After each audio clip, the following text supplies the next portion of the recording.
So, mga ka-invest, ito po yung vicinity map ng Phase 5, Clermont Phase 5. So, balang araw po magkakaroon nito ng sarili niyang pangalan. And, meron po siyang sariling main gate and yung clubhouse. Makikita natin, dito po itatayo yung main gate. So, garden po yan, tapos dito po yung gate niya. Alright? And ito po yung clubhouse natin. Itong malaking to. Yan, clubhouse po yan. So, dyan po itatayo yung mga swimming pool, function area, parking, picnic grounds, playground, saka basketball court. Alright, mamaya po pupunta natin sila and pupunta tayo sa clubhouse ng Phase 1 and Phase 2 para ma-visualize natin yung clubhouse. Alright? So, yung mga available lots po natin ngayon is meron po tayo dito sa Block 18 Lot 4. Ito po. So, along the highway, along the po siya, main road ng Phase 5. So, ito kita, 12 meters. Ano po siya? 12 meters. 120 square meter lot. And ito po yung pinaka-affordable ngayon sa Phase 5. Alright? So, may available din dito sa Block 17, Block 16, and Block 4. Yan. Meron din po mga available dito. And Block 15. Ito po, Block 15 meron din po available. Ito po. So, ngayong mga bagong bukas po, meron po tayong available dito sa Block 12. Mga inner lots po. Ayan, mga inner lots. Block 10, meron pong isang corner lot na available sa Block 10, which is yung Block 10 Lot 2. 159 square meter lot. Check po natin sa system kung nandyan pa po siya.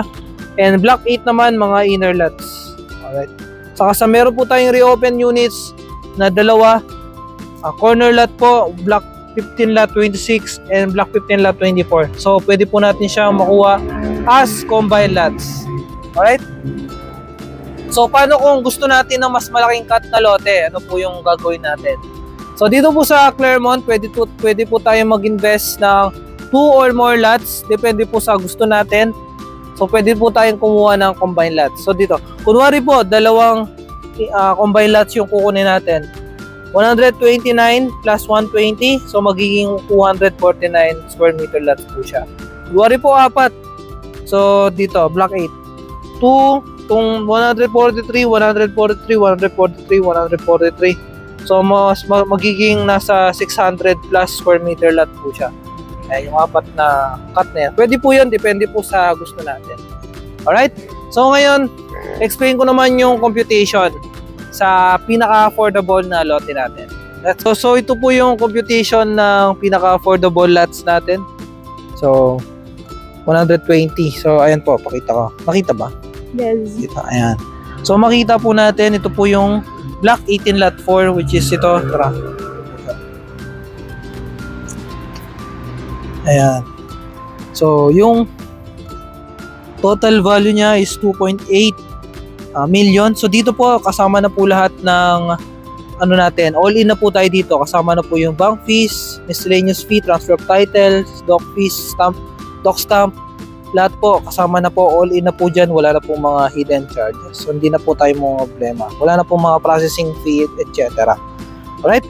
So, yung promo po natin ngayon, so, yung pagka-reservation po natin, yung reservation po na to, yung 10,000 reservation, kailangan po natin to para ma-hold yung unit and hindi na po makuha ng iba. So, pagkabigay po natin ng reservation, mga 35 days, dun pa lang po tayo mag 5% spot down payment. So, 130,000. Then, after nun, yung remaining 5% down payment is payable ng 18 months. So, magiging 7,788 pesos na lang siya sa loob ng 18 months. And then, pagkatapos ng 18 months, doon na tayo sa bank finance. So, nagiging loanable niya is 90%, 2.5. So, depende na lang sa atin kung gusto natin mag-advance payment or magdagdag para lumit pa yung loanable amount natin. So, paano pag sino pang papa-approve? So, tutulungan ko rin po kayo magpa-approve sa bank financing. Basta kompleto po tayo ng mga requirements and pasok po tayo sa bank financing. Explain ko po. Ayan. So, tutulungan ko po kayo. Kung mismo yung magpapayo kung hindi tayo pasok sa bank financing. Alright? Alright. So, ayan po. So, paano pag gusto natin ng dalawang lote? So, times 2 lang po natin yan. So, but ngayon po, isa na lang yung available sa kanya, pero sana may mga mag-reopen pa na katabi niya. So, ito po yung pinaka-affordable lots natin. Pag naman spot cash, tara pakita mo. Meron tayong 15% discount. So, from 2.8, magiging 2.4, 27 na lang po siya. So, almost 400,000 po yung nabawas pag spot cash. Alright? Ayan po. So, and meron din po tayong deferred cash payable in 24 months. So, walang interest yun. Magiging 112,000 po siya. Alright. So, yun po yung computation natin. So, mga gusto po ng ibang computation sa mga ibang lote, message lang po ako. And tara, puntahan na natin yung Clermont. So, ito yung clubhouse po ng Phase 1 and Phase 2. So, malapit na po may tatayo yung clubhouse ng Phase 5. So, magkakaroon din po ng sariling clubhouse na ganito yung Phase 5. Alright? Mas maganda po yung clubhouse natin doon dahil bago po siya. And, ayun po, maraming salamat po sa panonood. And thank you so much po sa pagsuporta. Sa mga gusto mag-reserve and gusto mag-site viewing, kindly message me sa Facebook ko and Viber. Let's go. See you.